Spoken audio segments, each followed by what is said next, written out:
బంగ్లాదేశ్లో మరోసారి మిలిటరీ తిరుగుబాటు జరగబోతుందా? ప్రస్తుతం అధికారంలో ఉన్న మహమ్మద్ యూనస్ను తొలగించి మిలిటరీ ప్రత్యక్షంగా అధికారాన్ని చేపట్టబోతుందా, లేదా పరోక్షంగా అధికారాన్ని ఇప్పటికే అనేక రూపాల్లో చెలాయిస్తుంది మరింత టైటన్ చేయబోతుందా?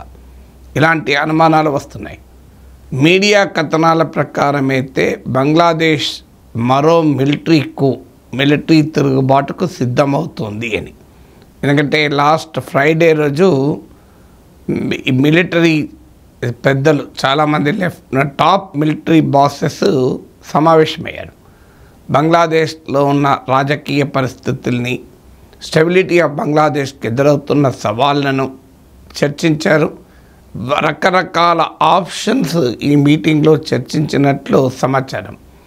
ఒక ఆప్షన్ ఏంటంటే ఒక దేశంలో ఇంటర్నల్ ఎమర్జెన్సీని ప్రకటించాలి అని.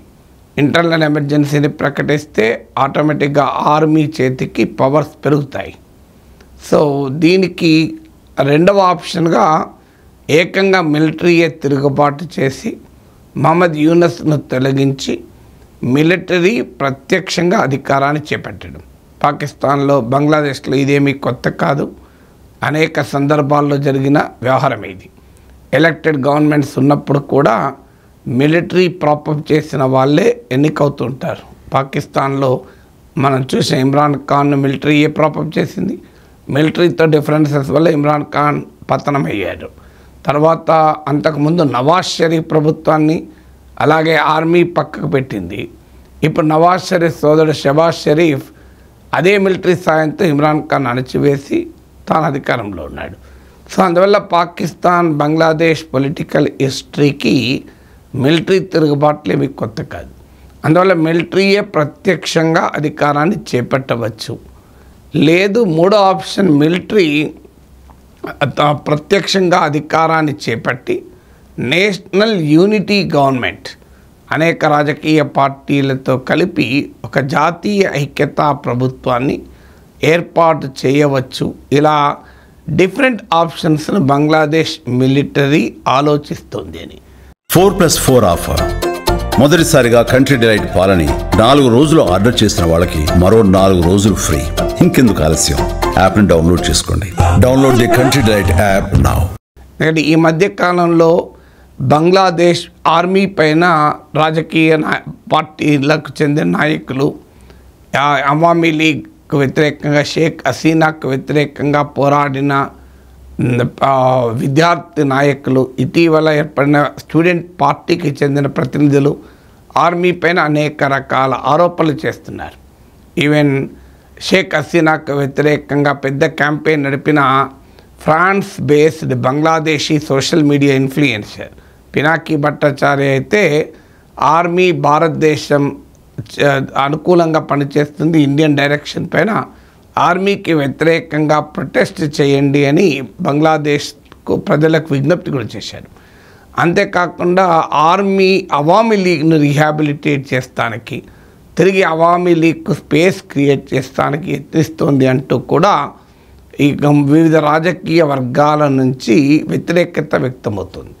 ఈ మధ్య బంగ్లాదేశ్ ఆర్మీ చీఫ్ బహిరంగంగానే రాజకీయ పార్టీల వ్యవహార సరళిపైన తీవ్రంగా అసహనాన్ని, అసంతృప్తిని కూడా వ్యక్తం చేశాడు.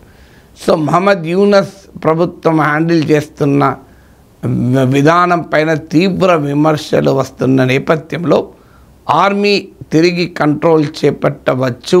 గతంలో వివిధ సందర్భాల్లో ఆర్మీ ఈవెన్ ఎలక్టెడ్ గవర్నమెంట్స్ కూల్చి నాయకులను చంపేసి కూడా అధికారంలోకి వచ్చిన ఉదాహరణలు ఉన్నాయి. సో అందువల్ల మరోసారి మిలిటరీ టేక్ ఓవర్ అవుతుందా? ఎందుకంటే ఇప్పటికీ షేక్ హసీనానైతే ఎలగొట్టారు, కానీ బంగ్లాదేశ్ పరిస్థితి ఇవాళ ఘోరంగా ఉంది. అనేక రకాల ఎక్స్ట్రీమిస్ట్ ఫోర్సెస్ బలపడ్డాయి, పాకిస్తాన్ అనుకూల శక్తులు బలపడ్డాయి. బంగ్లాదేశ్ స్వాతంత్రాన్ని, బంగ్లాదేశ్ విమోచననే అపహాస్యం చేస్తున్నారు. మహమ్మద్ యూనస్ ప్రభుత్వం హిస్టరీని తిరగరాసే ప్రయత్నం చేస్తున్నారు.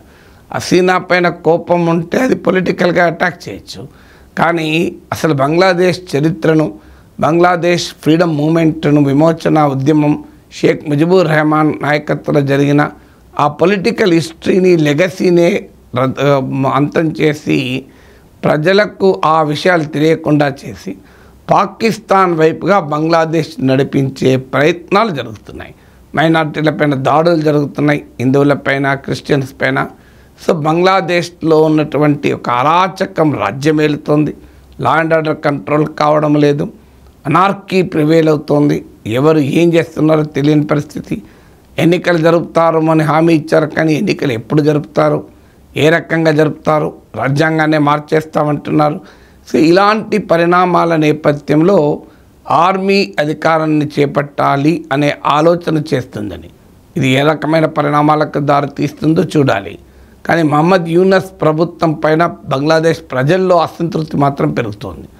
పాకిస్తాన్ బంగ్లాదేశ్ పొలిటికల్ హిస్టరీ మనం స్టడీ చేస్తే ఎప్పుడు ప్రజల్లో ప్రభుత్వాలు, సివిలియన్ గవర్నమెంట్, పౌర ప్రభుత్వాలు అది ఎన్నికల్లో గెలిచినవి కావచ్చు, లేదా ప్రాక్సీగా మిలిటరీ సహకారంతో ఏర్పడవచ్చు.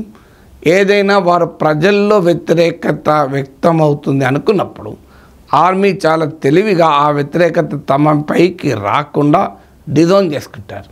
ఇమ్రాన్ ఖాన్ అలాగే డిజైన్ చేసుకున్నారు, నవాజ్ షరీఫ్ను అలాగే డిజైన్ చేసుకున్నారు. ఇక్కడ కూడా అదే పరిణామాలు జరిగే సూచనలు కనబడుతున్నాయి.